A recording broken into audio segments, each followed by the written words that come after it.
l'acharnement contre Ali Guediri comme signe avant-coureur de sa candidature au présidentiel. Les élections présidentielles ne sont pas au bout des surprises qu'elles promettent aux Algériens. Le scénario de l'une d'entre elles a peut-être été écrit ces derniers jours par la communication du MDN, inspiré par la présidence. Si le général-major à la retraite Ali Guediri n'avait peut-être pas l'intention de se lancer dans l'aventure de l'élection présidentielle, le ministère de la Défense nationale l'y aura sans doute poussé dans une bonne mesure. En moins d'une semaine, le communiqué d'une rare violence du ministère de la Défense contre le retraité de l'armée auteur de 3 sorties dans la presse ces derniers mois, puis l'article de la revue El Djeir ont quasiment fait de Ali Guediri l'homme pivot de la pré-campagne présidentielle.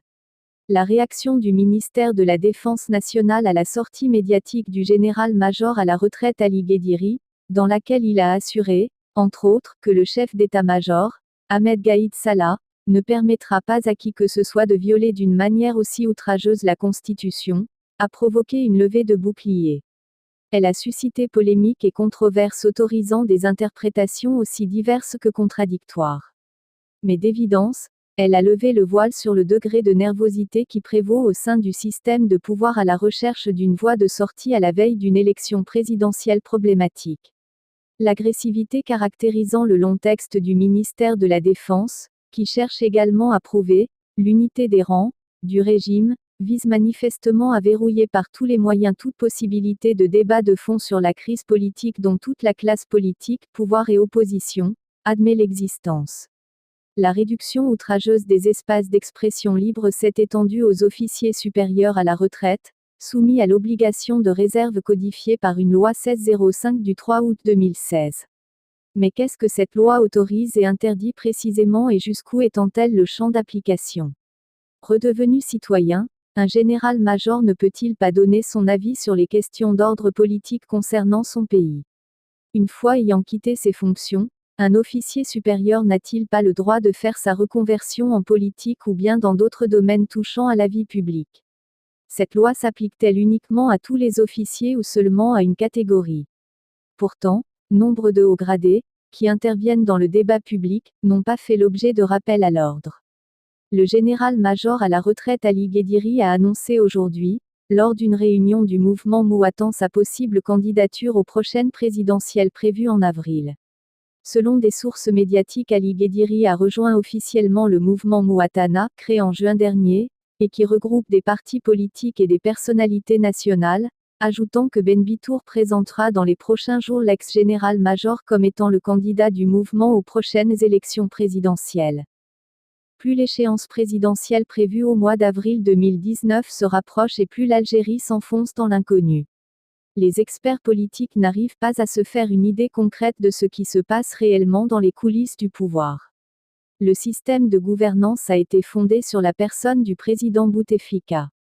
Son entourage proche ainsi que les officiers généraux de l'armée continuent de profiter du déclin de la santé de leurs dirigeants et de sa maladie incurable.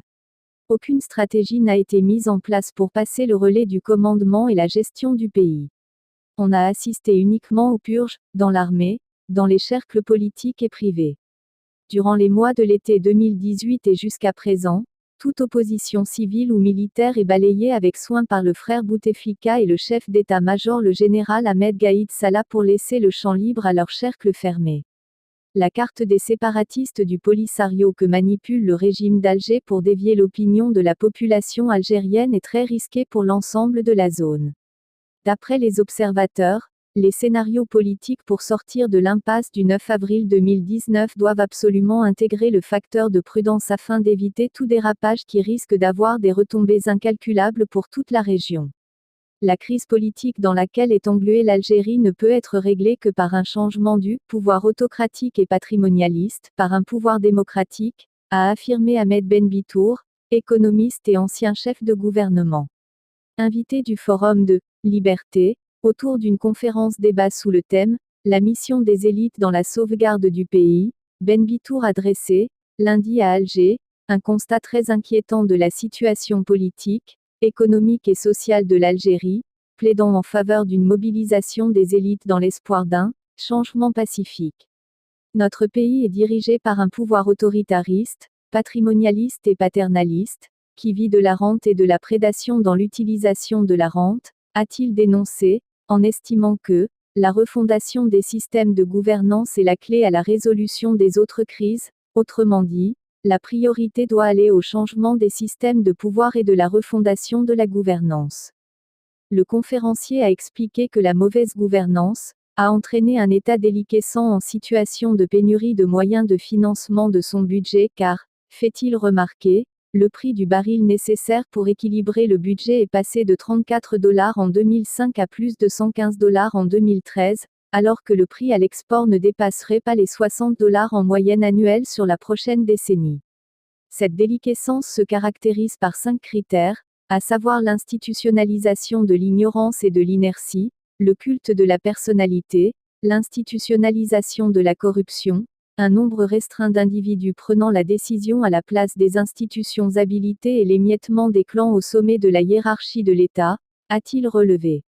L'ancien chef de gouvernement fait de même constater qu'alors que la société algérienne est rongée par une corruption généralisée, la violence qui devient un instrument privilégié de règlement des conflits entre les individus, le fatalisme et l'individualisme, l'économie du pays demeure, quant à elle, vulnérable, volatile et fortement dépendante de l'étranger, en particulier en perte des moyens de financement de ses importations de biens de consommation essentiels. Chiffre à l'appui, Ben Bitour a précisé que les recettes d'exportation d'hydrocarbures sont tombées de 63 milliards de dollars en 2013 à 27 milliards de dollars en 2016, moins 57%, alors que la facture des importations de marchandises est tombée de 55 milliards de dollars en 2013 à 49 milliards de dollars en 2016, soit une perte de 11%. C'est une image saisissante de la grande dépendance de l'extérieur et de la vulnérabilité de l'économie algérienne, due essentiellement à l'absence de planification, a-t-il insisté. Il estime, à cet égard, que la situation économique du pays s'aggravera davantage à l'avenir, puisque, dit-il, les recettes des exportations ne couvriront que la moitié des dépenses des importations en biens, auxquelles il faudrait ajouter le déficit chronique de la balance des services et les transferts des bénéfices des sociétés étrangères qui opèrent en Algérie.